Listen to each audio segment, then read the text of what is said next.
Hey viewers, Assalamu alaikum. I hope you are well by the grace of Allah. I am also fine.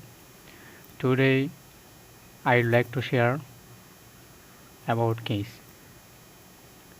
Case is very important for beginners, English grammar learners. Without case, you cannot make a properly sentence. Okay. Case have many categories and case have many words in English. So today I will discuss about case and when we will make a properly sentence then you must need case. So without case you cannot make a properly sentence in English. Let's begin. So case হচ্ছে তিন প্রকার। একটা হচ্ছে subjective case, আরটা হচ্ছে আপনার objective case, আরটা হচ্ছে আপনার পসেসিভ কেস। এখন সাবজেক্টিভ কেস কোনগুলো, এবং অবজেক্টিভ কেস কোনগুলো, এবং পসেসিভ কেস কোনগুলো, এগুলো আজকে বিস্তারিত আলোচনা করব। ওকে, যেমন সাবজেক্টিভ কেস কোনগুলো? সাবজেক্ট মানে হচ্ছে উদ্দেশ্য, অর্থাৎ বাক্যের প্রথমে যখন একটা কি বসবে, ওয়ার্ড বসবে, ওই ওয়ার্ডটা হচ্ছে কি সাবজেক্ট। অর্থাৎ সাবজেক্টিভ কেস সবসময় বাক্যের প্রথমে বসবে। যেমন আই, উই, আমি, আমরা, ওকে, হি, সে, দেই, তারা। ওকে, এগুলো সব সাবজেক্টিভ কেস, অর্থাৎ এগুলো সব কি হবে, বাক্যের প্রথমে বসবে, অর্থাৎ উদ্দেশ্য হিসেবে বসবে। ওকে, যেমন শি, ইট, ওকে, সে, এটা হচ্ছে মেয়েদের জন্য। যেমন আমি যদি একটা সেন্টেন্স মেক করি, হি প্লে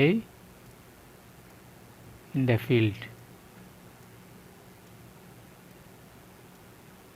হি অর্থ সে, দেখছেন এখানে হি, এটা হচ্ছে কি সাবজেক্টিভ কেস, অর্থাৎ সে মাঠে খেলে। ওকে, এটা অন হবে অন দ্য ফিল্ড, মাঠের উপরে। তা ঠিক আছে, হি প্লেজ, এখানে এস হবে, he plays on the field. এখানে এটা হচ্ছে কি সাবজেক্টিভ কেস। ওকে, এখন এটা হচ্ছে অবজেক্ট। তো এখন অবজেক্টিভ কেস কোনগুলো? যেমন আই এর পরিবর্তে হচ্ছে কি মি। ওকে, উই এর পরিবর্তে হচ্ছে কি আস, হি এর পরিবর্তে হচ্ছে কি হিস, দে এর পরিবর্তে হচ্ছে কি দেম। ওকে, শি এর পরিবর্তে হচ্ছে কি হার, ইট এর পরিবর্তে হচ্ছে কি ইট। তারপর হচ্ছে আপনার ইউ, ইউ এর অবজেক্টিভ ফর্ম হচ্ছে কি ইউ। ওকে, এখন বুঝতে পারতেছেন অবজেক্টিভ ফর্ম কখন বসে এবং কোথায় বসে। এই ওয়ার্ডগুলো হচ্ছে কি অবজেক্টিভ ফর্ম। ওকে, অবজেক্টিভ ফর্ম কখন বসে? যেমন আমি যদি বলি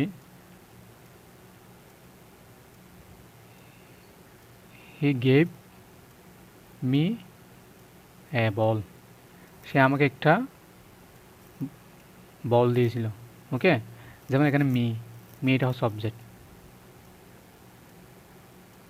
এটা হচ্ছে অবজেক্টিভ কেস। ওকে, তো বুঝতে পারতেছেন সাবজেক্টিভ কেস বাক্যের প্রথমে বসবে এবং অবজেক্টিভ কেস বাক্যের শেষেই বসবে।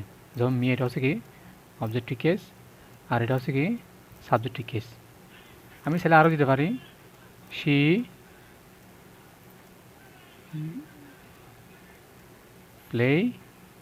প্লেস উইথ মি, সে আমার সাথে খেলে। যেমন এটা হচ্ছে কি সাবজেক্টিভ কেস, আর এটা হচ্ছে কি অবজেক্টিভ কেস। সুতরাং এগুলো সব সাবজেক্টিভ কেস আর এগুলো সব কি অবজেক্টিভ কেস। ওকে, এখন বুঝতে পারতেছেন সাবজেক্টিভ কেস কোনগুলো এবং অবজেক্টিভ কেস কোনগুলো, এবং অবজেক্টিভ কেস কোথায় বসে এবং সাবজেক্টিভ কেস কোথায় বসে। যেমন মি অর্থ কি আমাকে, আস অর্থ কি আমাদের, হিস অর্থ কি তার, দেম অর্থ কি তাদের, হার অর্থ কি তার, এটা অর্থ কি এটা বা উহা বা ওটা, ই অর্থ কি তুমি, তোমরা, তোমাদের, এগুলো। ওকে, এখন হচ্ছে পজিটিভ কেস। আমি আপনাদের একটা জিনিস বুঝাই, এই সারটা ভালো করে দেখেন। এই যে এখানে যে কেস, কেস হচ্ছে কি 3 প্রকার: সাবজেক্টিভ কেস, অবজেক্টিভ কেস এবং পজিটিভ কেস। এখন দেখেন সাবজেক্টিভ কেস কোনগুলো: I, we, you, he, she, they, it. Objective case কোনগুলো: me, us, you, his, her, them, it. Okay, কথা হচ্ছে এখন পসেসিভ কেস কোনগুলো? পসেসিভ কেস হচ্ছে এগুলো, যেমন মাই, মি এর পসেসিভ হচ্ছে মাই এবং mine. Your, yours, our, ours, we, us, our, ours. তাহলে এগুলো হচ্ছে কি positive case: your, yours, his, her, hers, their, theirs, it, its. Okay, এখন আরেকটা বিষয় হচ্ছে কি জানেন, পজিটিভ কেস তো এগুলো বুঝতে পারতে, এই সারটা সবগুলো হচ্ছে পজিটিভ কেস। এখন আপনাদের একটা মিরাক্কেল আমি বুঝাই। এই যে আমরা পার্সন বলি না, পার্সন কোনগুলো, প্রনাউন কোনগুলো, হ্যাঁ, পজিটিভ কেস কোনগুলো, অবজেক্টিভ কেস কোনগুলো, আমরা এগুলো আলাদা আলাদাভাবে শিখি, কিন্তু এগুলো হচ্ছে একই, কিন্তু নামগুলো ভিন্ন। যে যেমন প্রনাউন হচ্ছে 8 প্রকার। প্রনাউন হচ্ছে কত প্রকার? 8 প্রকার। তার মধ্যে হচ্ছে 1 নম্বর হচ্ছে কি পার্সোনাল প্রনাউন, 2 নম্বর হচ্ছে কি পসেসিভ প্রনাউন। এগুলো কেন বলতেছি আপনাকে একটু পর বুঝবেন, মিরাক্কেলটা বুঝবেন এখন। এই যে পার্সোনাল প্রনাউন, পার্সোনাল প্রনাউন কোনগুলো? পার্সোনাল প্রনাউন হচ্ছে যেগুলো ব্যক্তির পরিবর্তে বসে। ওকে, যেমন এখানে লিখে দিয়েছি আমি, এই যে এগুলো সব হচ্ছে কি পার্সোনাল প্রনাউন না।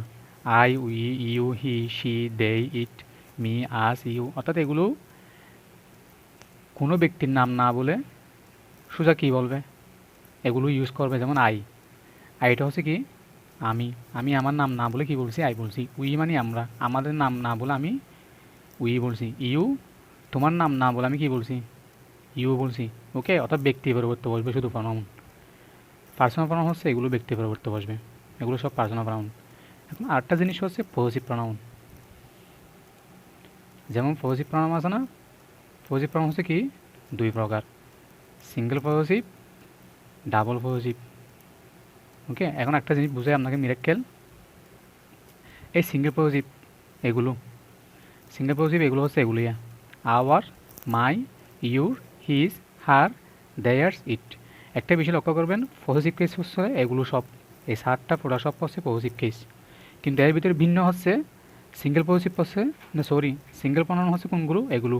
আমি আবার পজিটিভ প্রনাউনের মধ্যে চলাচ্ছি, পজিটিভ প্রনাউনের মধ্যে চলাচ্ছি, আবার দেখিয়েন একটার সাথে একটা রিলেটেড। তাহলে সিঙ্গেল পজিটিভ হচ্ছে কোনগুলো? এগুলো: my, our, your, his, her, theirs, it. কিন্তু একটা কথা হচ্ছে, আপনি যখন সিঙ্গেল পজিটিভ যখন একটা সেন্টেন্সে ইউজ করবেন, তখন আপনার অবশ্যই একটা নাম বসাতে হবে। তো আমি বলি his mother is young then hers. Okay, অর্থাৎ তার মা ইয়াং, কার চেয়ে? তার চেয়ে। এখন এখানে একটা বিষয় লক্ষ্য করেন আপনি, যেমন মাই, আমি এখানে কি বলছি? হিজ। এটা হচ্ছে কিন্তু সিঙ্গেল পজিটিভ। কোথায়? পার্সোনাল পজিটিভ প্রনাউনের মধ্যে সিঙ্গেল পজিটিভ একটা, ডাবল পজিটিভ একটা। এগুলো হচ্ছে সিঙ্গেল পজিটিভ, আমি এখানে লিখে দিয়েছি। এগুলো হচ্ছে ডাবল পজিটিভ। তো সিঙ্গেল পজিটিভের মধ্যে আপনি কী বসাবেন? একটা নাউন বসাবেন, আমি এখানে লিখে দিয়েছি প্লাস নাউন। আর ডাবল পজিটিভের মধ্যে কখন কী হবে না? নাউন হবে না। যেমন আমি এখানে হার্টস লিখছি, এখানে আছে, এটা হচ্ছে ডাবল পজিটিভ, কিন্তু এখানে আমি কি বসা নেই? নাউন বসা নেই, কিন্তু এখানে আমি নাউন বসাছি হিস, এটা সিঙ্গেল পজিটিভ এই জন্য। ওকে, তাহলে চলে গেছে। আরেকটা মিরাকেল কি জানেন? যেমন এখানে মনে করেন আমরা যেগুলো এখানে লিখছি, এর মধ্যে ফার্স্ট পার্সন কোনগুলো? এই যে এখানে আমি এগুলো লিখছি না ফার্স্ট পার্সন, এগুলো হচ্ছে first person: I, me, my, mine, we, us, our, ours, এগুলো হচ্ছে ফার্স্ট পার্সন। ওকে, আর সেকেন্ড পার্সন হচ্ছে কোনগুলো? আমি সার্ট দিয়েছি, দেখেন এগুলো হচ্ছে সেকেন্ড পার্সন। এই সার্টটা হচ্ছে second person: you, you, your, yours, এগুলো সার্ট পার্ট, সেকেন্ড পার্সন। ওকে, আর এখানে দেখেন আমি বাকি সব হচ্ছে থার্ড পার্সন। এগুলো সব হচ্ছে থার্ড পার্সন। এখান থেকে এগুলো সব থার্ড পার্সন। ওকে, তো বুঝতে পারতেছেন একটার সাথে একটা কীভাবে রিলেটেড কেস। এখন শেষ, পার্সনের শেষ, এখন আপনার প্রোনাউনও শেষ। ওকে, তো আমি এই জিনিসটা আপনাদের কাছে বুঝতে চাচ্ছিলাম। সো অবশ্যই বুঝতে পারছেন। কোনো সমস্যা হলে কমেন্টে উল্লেখ করবেন। ধন্যবাদ। আমার চ্যানেলটা সাবস্ক্রাইব করবেন এবং পাশে থাকবেন। নেক্সট ভিডিওতে দেখা হবে। আসসালামু আলাইকুম।